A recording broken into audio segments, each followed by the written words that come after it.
All right, welcome everyone to The Era with Brian Gregory. This is a very exciting episode here. We are leading up to the first ever round one of the college football playoff that will be being played at teams' home stadiums. We've got home playoff games. Of course, me being biased, I wish that they could be home playoff games until the national championship. I mean, that's how it's done in the NFL world, as it's famously known. The AFC runs through Arrowhead or Burrowhead, as it's called by some people. In this episode tonight, I'm going to be revealing my predictions for all four games this weekend. But to begin this show, I want to address the mayhem that has been going on in the world of the transfer portal these past several weeks. And so it was interesting. I was listening to an interview with Tom Brady this past weekend, and he was talking about his path to becoming the greatest of all time, becoming the Tom Brady as we know him.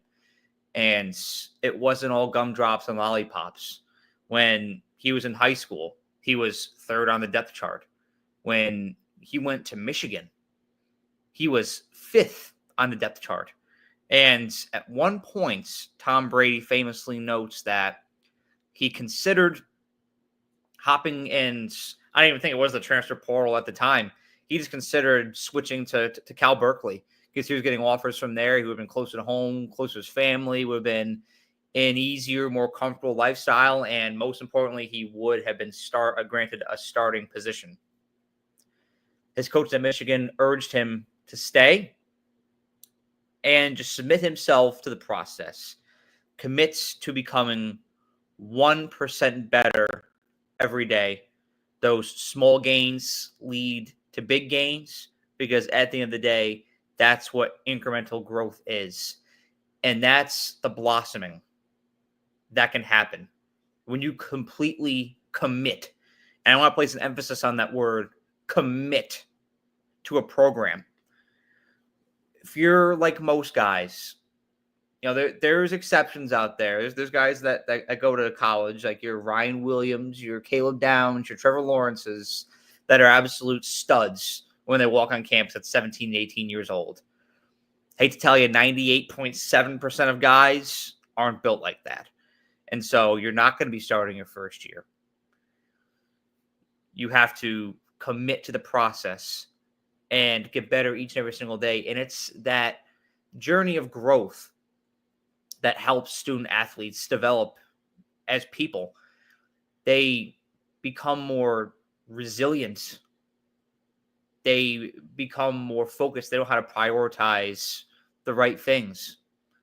And they blossom naturally as individuals by facing that adversity, knowing what it feels like to be at the bottom, what that sting feels like. You feel like you're nobody when you first go to Alabama or Tennessee or Ohio State or Georgia. You're 18 years old, you ain't shit.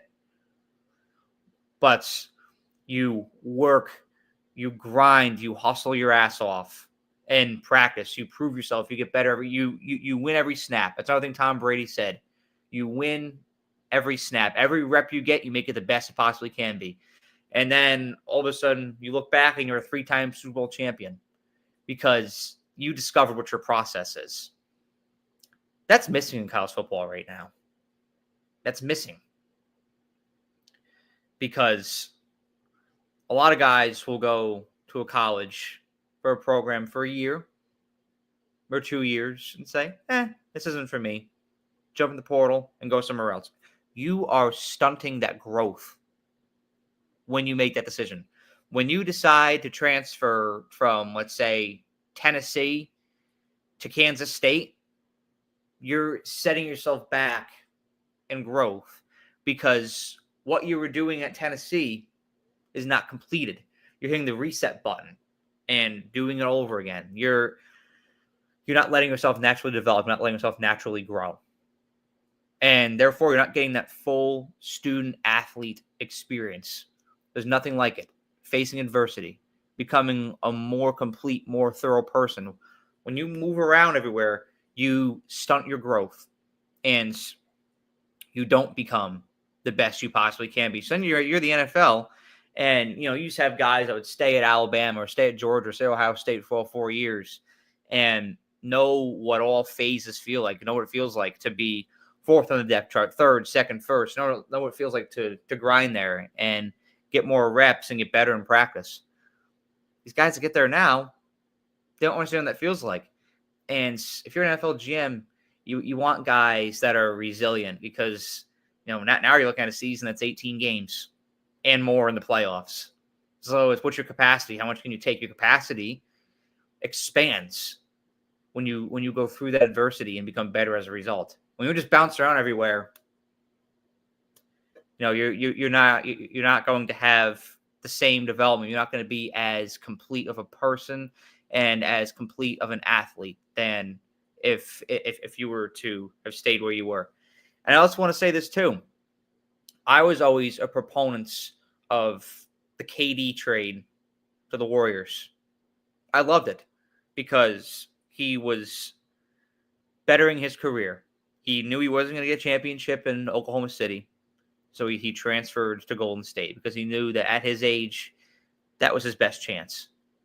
And I say that to say that if you're a student athlete who's getting late into your college career and you don't feel like where you're at is the right fit, or you want to go somewhere where you're going to be able to win a championship, get that feeling. I totally get that.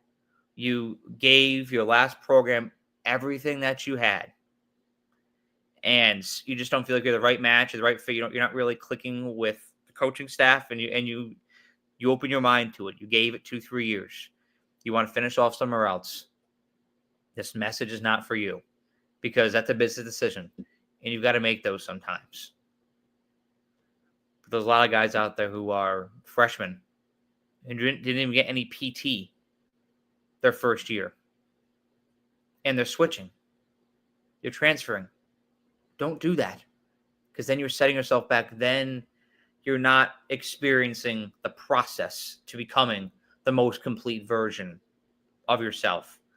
I have no problem with mobility. I'm a proponent of the transfer portal. But there needs to be guidelines. I'm going to say it too. There needs to be guidelines. It's got to be contracts. 2-year, 3-year contract, however you want to devise it. There needs to be contracts saying that you are going to, if you're going to commit to a program, there needs to be a contract in place that stipulates how long you're going to be there for. And if you go to your 3rd and 4th college, you should be penalized. You should, because that's ridiculous. You should only be allowed to transfer to one other college. I mean, that's what, you don't see us like students bounce around different college. If you're there and you completely committed yourself to the regime at one program and it's just not working, okay, go somewhere else, get a change of scenery. Kind of like Connor Wigman did, going from A&M to Houston. I'm in full agreement with that. That wasn't working out for him at A&M. But if you're a freshman and you start off at Alabama and then you go to Colorado doesn't work out. You go to Ohio State doesn't work out. You go to Oklahoma. That shouldn't be happening. One other spot. I'm all for mobility, but there needs to be regulation, and guys need to realize that the grass, it isn't always greener. And more often than not, it's exactly like Tom Brady says. You commit yourself to a program and a coaching staff. You dedicate yourself to getting 1% every day. Allow that work ethic to build, that capacity to build, tolerance to adversity, your resilience. You allow that to build. More often than not, that's the most favorable path. Okay. Got a big weekend coming up. Huge weekend coming up in the world of college football.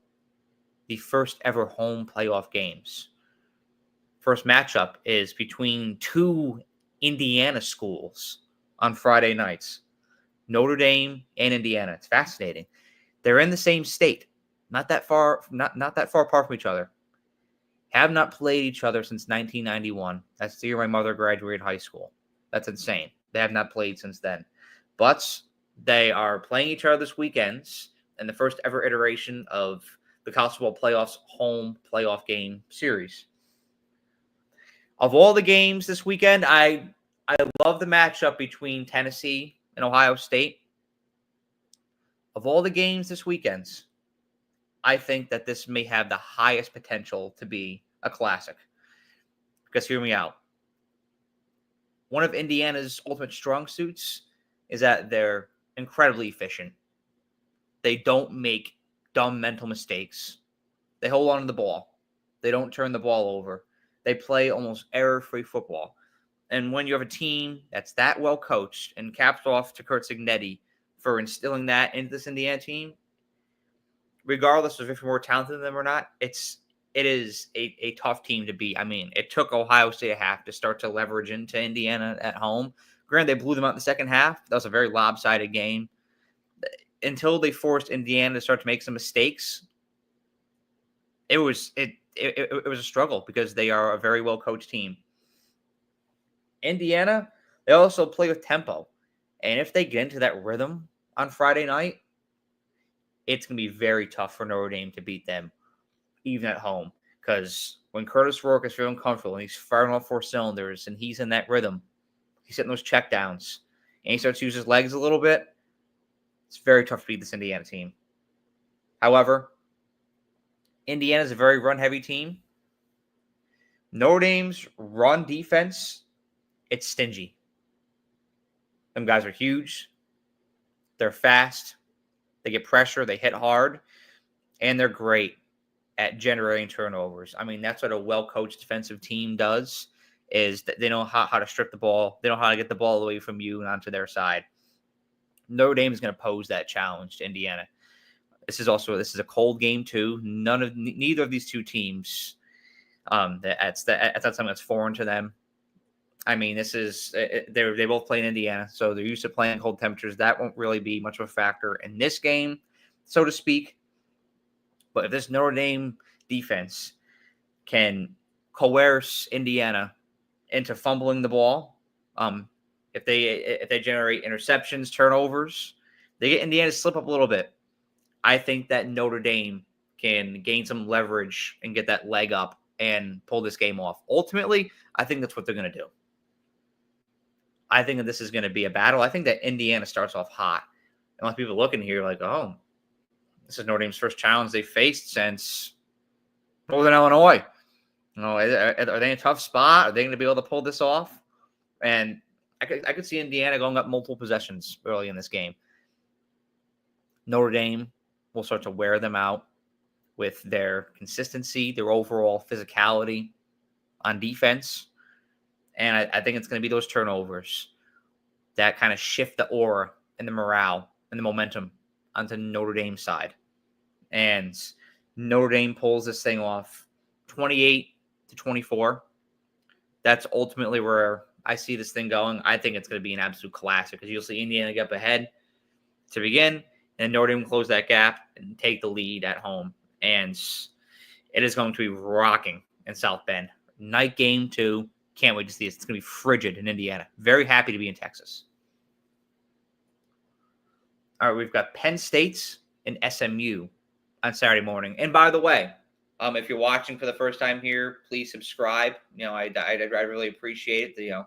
The more subscribers we get here, the more fun stuff I can do with the channel. I also totally forgot to mention that I'm now in Fort Worth. I live in Fort Worth now, and so I have a different set behind me, and I got this cozy chair. So we're vibing out here. All right. Penn State versus SMU. Finally, Penn State has secured a berth in a college football playoff game. It's going to be approximately 27 at kickoff here. And it's going to vary between 28, 25, 26 degrees. It's going to be very cold. And SMU, there's potential for snow in this game as well. SMU, quite frankly, they're not used to this at all. Clemson, they're known for bringing pressure, and they did against SMU. And I think that kind of showed the blueprint as to how to get ahead against SMU and beat them head-to-head. You bring pressure, You fluster that offense. You slow it down a little bit. You get physical with them. You play hard-nosed lunch pail to work defense. You win. You get a leg up on SMU, and you win. Clemson did that, and guess who else has the capability to do that? Penn State. They are absolutely sweltering on defense. They're great at bringing pressure. They've got a huge line. Abdul Carter, who's going to stop him? I don't think there's anybody in the SMU line that's going to be able to stop him. That's going to be the difference maker. I think that if there's any game this weekend that has the biggest blowout potential, it is this game. I don't think it's going to be a blowout. But dissecting the matchup here, I think this has the biggest potential to be a blowout. The thing is SMU is electrifying on offense. I mean, this is a top 5 offense in the country. They're absolutely electrifying. If they can establish tempo and really get the machine going like they've done this year, Kevin Jennings gets going. He starts to get comfortable. And I think that's going to be the key for SMU. It's such a different environment that it's just going to come down to being comfortable. They're going to have to adjust a little bit. I think they can go down a little bit like they did against Clemson a few weeks ago. I think they can close the gap a little bit. But ultimately, Penn State being at home, a whiteout game in every way that you can imagine. I think that's the mixture between Penn State's defensive pressure that they're going to generate against SMU and just how they're going to dominate with the run game as well. I mean, they're throwing Nick Singleton and Katron Allen at you. This is a game that if you're a Penn State fan, you want to see Drew Aller have a huge game because SMU's run defense is a lot better than their passing defense. And granted, Penn State is 2 dogs in the backfield. But if Penn State can really establish that passing game, really get Tyler Warren going, get Drew Aller hot, I think you can see Penn State win this thing. And I think that's what you're going to see. My prediction, I'm going to go with Penn State 31, SMU 21. I think that it's a 10-point victory for the Nittany Lions at home and stay advanced to play Boise State. I got Clemson at Texas. And I'm trying so hard not to overthink this. I feel like I'm overthinking it, but I should simplify this game as much as I possibly can. Clemson, I was having a conversation with a coworker of mine today about Clemson. And they're one of those teams just because of how well coached they are with Dabo Swinney. You don't want to see them get in the playoffs. It's like the Steelers in the NFL or the Rams with Sean McVay. You don't want to see them get into the playoff because people can sling arrows at Clemson all they want about their approach to the transfer portal and the NIL. It's still one of the best coaches in college football, and you can't deny that. They have considerable momentum going into this game. Granted, they had that weird loss to South Carolina at home. Let's not forget about that on Thanksgiving weekend. But a win like they had over SMU in the ACC championship is huge. And they can definitely use that to translate into this game going on the road to DKR in Austin. Especially Texas, they've been a very weird, wonky team to figure out. I mean, for lack of a better term, they've looked sus at times this year. It's been very challenging for this Texas offense to establish a rhythm.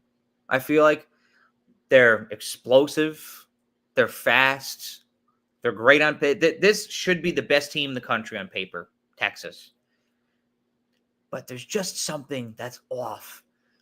And I can't put a finger on it. I saw it against Georgia. They had over 330 yards passing. And they didn't have 20 points to show for it going into overtime. It's just weird. Something stinks. Something's off because they're being productive on offense.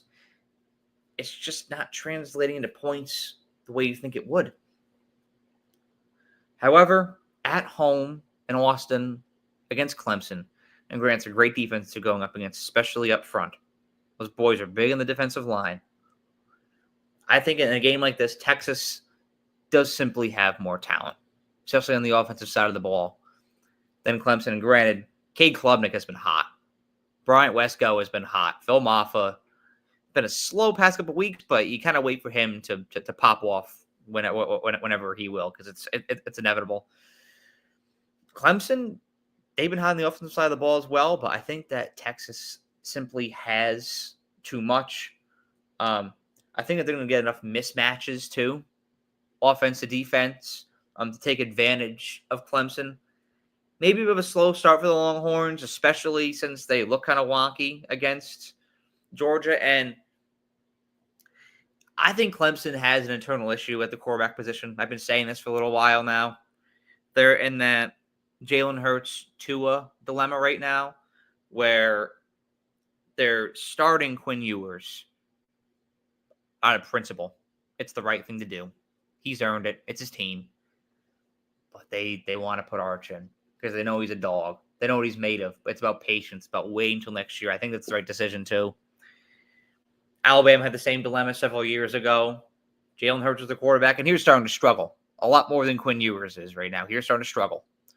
And he had Tua sitting there, and you're like, I want to put him in. I want to put him in. Let's do it. And there's just this tension that arises from that. And I think that it spreads to all parts of your offense. Now, I think that you're going to see that weakness, that tension start to arise more as the playoffs go on. But at home against the 12 seed in Clemson, I think Texas is just a little more talented. I like Texas to win this thing, 31-17.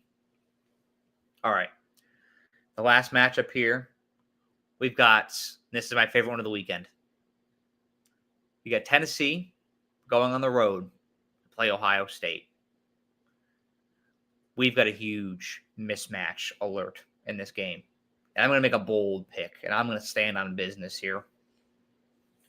You know, there is a narrative about SEC teams that they're not warm weather teams. But the thing is it gets pretty cold up in the mountains in Knoxville around this time of year.